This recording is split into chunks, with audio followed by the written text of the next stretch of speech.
Find the fifth term in the series 1995, 475 and so on. Wow, చూడగానే అర్థమైపోయింది GP. చూడమ్మా 19, 95, 475 and so on అను శ్రేణిలో 5వ పదాన్ని కనుగొనండి. ఒకసారి జాగ్రత్తగా అబ్జర్వ్ చేస్తే 19 నుంచి 95కి ఇంటూ 5 చాలా గ్యాప్ ఎక్కువ ఉంది కాబట్టి నేను డైరెక్ట్గా ఏపీ కాదు జీపీ అని అనుకుంటున్నాను. 95 ఇంటూ 5 కూడా చూద్దాం ఒకసారి. ఇంటూ 5 చేయాలంటే దీన్ని బై 2 చేసి సరిపోదు కదా. 4 2s 15 అంటే 4 7s రిమైండర్ 1 కాబట్టి 1 ఇంటూ 5 అంటే 5 475 సరిపోయింది. అంటే ఇది కూడా ఇంటూ 5 అంటే రెండు చోట్ల ఇంటూ 5 ఉంది కాబట్టి ఇది అయితే జీపీ జామెట్రిక్ ప్రోగ్రెషన్ అలియాస్ గుణశ్రేణి. 5వ పదం కావాలంట. ఓకే, 5వ పదం అంటే T5ఏగా. దీని ఫార్ములా ఏంటమ్మా జీపీలో A ఇంటూ R⁴. ఏ అంటే నాకు తెలుసు సార్ 19 ఇంటూ R⁴ అంటే సో 5 కదా, 5⁴. ఇక్కడ నుంచి జాగ్రత్తగా వినండి.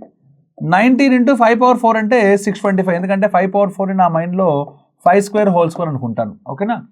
సో అంటే ఆటోమేటిక్గా ఎంత అవుతామా 5² అంటే 25, 25² అంటే 625. 19తో మల్టిప్లై చేస్తే 19 5 95, 19 38 ప్లస్ 9 అంటే 47, 19 6 114 ప్లస్ 4 118. అంటే ఆన్సర్ ఇస్ 11875. అంటే A is the answer. Right. అయితే ఇక్కడ ఎప్పుడైతే జీపీ అని తెలిసిందో వాడు 3వ పదం ఇచ్చి 5వ పదం అడిగాడు కాబట్టి హ్యాపీగా మన రూల్ ఏంటి, సో AR² అనేది 3వ పదం, AR⁴ అనేది 5వ పదం. అంటే R⁴ రావాలంటే ఇలా చేస్తే సరిపోద్దిగా.